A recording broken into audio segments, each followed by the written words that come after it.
Bonjour à tous et bienvenue dans cette première vidéo où nous allons vous guider dans la réalisation de l'autodiagnostic de votre projet associatif.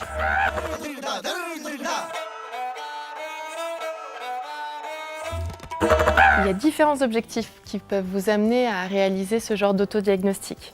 Par exemple, de vouloir prendre de la hauteur sur vos activités, faire un état des lieux de votre projet, faire le point sur votre structuration interne, identifier les fragilités, les risques, ou bien analyser votre environnement et l'écosystème dans lequel vous évoluez. Vous pouvez aussi évaluer des opportunités de partenariat, réajuster et prioriser les actions qui sont les plus pertinentes, définir des objectifs à court, moyen et long terme pour votre organisation, ou même vouloir déterminer les domaines dans lesquels votre association a besoin d'être accompagnée. Si vous vous demandez à quel moment réaliser cet autodiagnostic, il sera toujours pertinent. Mais il est particulièrement indispensable quand vous souhaitez développer de nouvelles activités, vous implanter sur un nouveau territoire ou encore si vous souhaitez renforcer vos ressources humaines en interne. Selon vos besoins, cette analyse peut aussi se concentrer uniquement sur un projet en particulier, tout un pan d'activité de votre organisation ou alors sur l'activité de votre association dans sa globalité. C'est un questionnement que vous faites et qui sera mis ensuite en perspective avec les valeurs de votre projet associatif, celles que vous voulez défendre, et aussi par rapport à l'écosystème dans lequel vous évoluez. Donc pour réaliser ce fameux autodiagnostic, je vous propose de démarrer par nous pencher sur les aspects internes à votre association.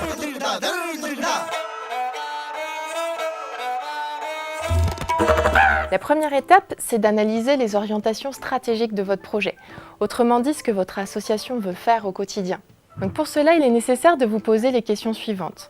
La première, par exemple, et la plus importante, c'est de savoir à quelles problématiques sociales, sociétales ou environnementales vous souhaitez répondre.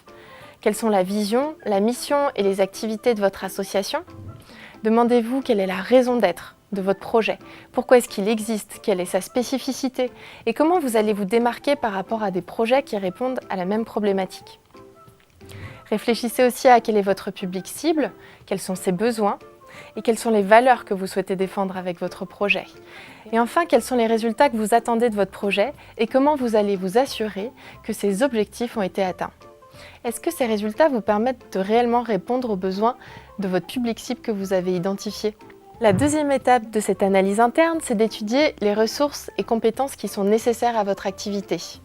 Ensuite, il vous faudra recenser ce que l'association sait faire, les ressources et compétences existantes, puis ensuite faire le point sur les savoir-faire et les connaissances qu'il vous faudra mobiliser pour atteindre votre activité idéale.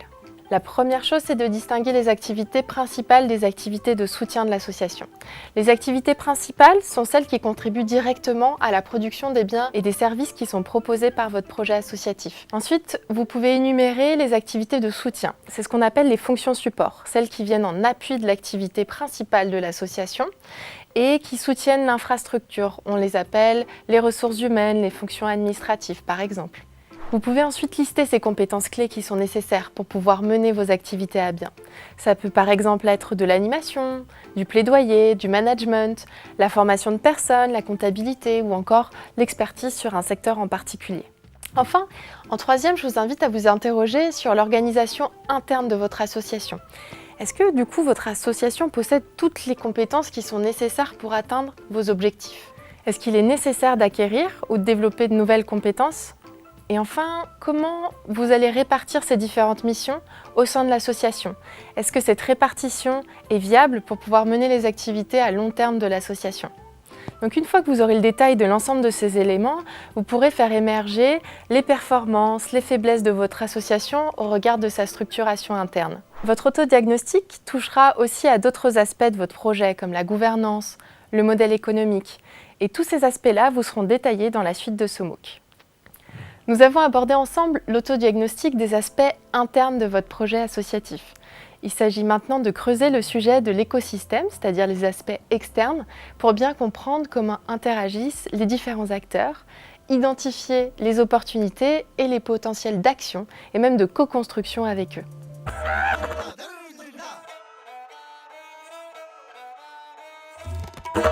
Je vous propose de commencer par effectuer un diagnostic de votre territoire. Définissez votre périmètre géographique d'action. Est-ce que vos actions visent un quartier, un campus, un bassin d'emploi, une ville, une intercommunalité, un département, une région ou même un pays tout entier? Chaque territoire présente des particularités et des enjeux qui lui sont propres. Donc interrogez-vous sur ces caractéristiques. Est-ce que vous êtes par exemple en territoire rural, industrialisé ou urbain? Vous pouvez avoir accès à des données statistiques de l'INSEE ou d'autres observatoires pour mener cette réflexion. Et ça vous permettra notamment de quantifier la présence de votre public cible sur votre territoire et de démontrer la cohérence entre les besoins locaux d'une part et votre projet associatif d'autre part. Demandez-vous aussi quels sont les acteurs qui créent de l'activité sur le territoire. Quelle est la typologie des emplois? Une fois que vous vous êtes intéressé à votre territoire, je vous invite à dresser un portrait du secteur d'activité dans lequel vous évoluez. Quelles sont ses caractéristiques? Quel est le contexte actuel de votre secteur? Est-ce qu'il est dans une période de développement, de maintien, de restriction? Ce secteur, est-ce qu'il est régi par une réglementation particulière? On va maintenant s'intéresser aux acteurs de votre écosystème. Ce sont des structures ou des personnes qui sont capables d'avoir un impact qui renforce ou alors qui affaiblit votre organisation. Il peut s'agir de parties prenantes qui sont internes à votre organisation, des bénévoles, des salariés, des usagers, mais ça peut aussi être des acteurs externes, tels que des élus, des législateurs, des entreprises ou même d'autres associations. Il y a plusieurs types d'acteurs qui gravitent donc autour de votre projet. Les premiers auxquels on pense sont les usagers ou les bénéficiaires. Il faudra avoir des informations pour qualifier ces bénéficiaires. Par exemple, quelles sont les caractéristiques de ce public cible, comment ils vous sont réorientés par d'autres structures et quels vont être leurs besoins précis. Un deuxième type d'acteurs auxquels on pense sont vos partenaires. Ce sont des alliés qui, à un moment donné, vont vous aider dans la mise en œuvre de votre projet. Il va y en avoir de plusieurs types. Les partenaires financiers, les partenaires opérationnels qui s'engagent directement à votre côté pour vous aider dans vos actions au quotidien, par exemple avec la co-organisation d'événements que vous feriez ensemble. Il peut y avoir d'autres partenaires qui, eux, vont mettre à disposition des biens ou des services tels qu'un local, du matériel. Il y en a aussi qui peuvent venir en relais de vos communications pour vous aider à diffuser largement des informations sur vos activités. Ces acteurs peuvent être institutionnels, associatifs ou issus du monde de l'entreprise. Et pour chacun d'entre eux, il vous faudra mettre en avant quel est leur fonctionnement, à comprendre ce qui vous rassemble et à identifier la manière dont vous avez envie d'agir avec eux. Il vous faudra donc les lister et réfléchir à ceux que vous aimeriez avoir, les partenariats éventuels que vous aimeriez mobiliser autour de votre projet.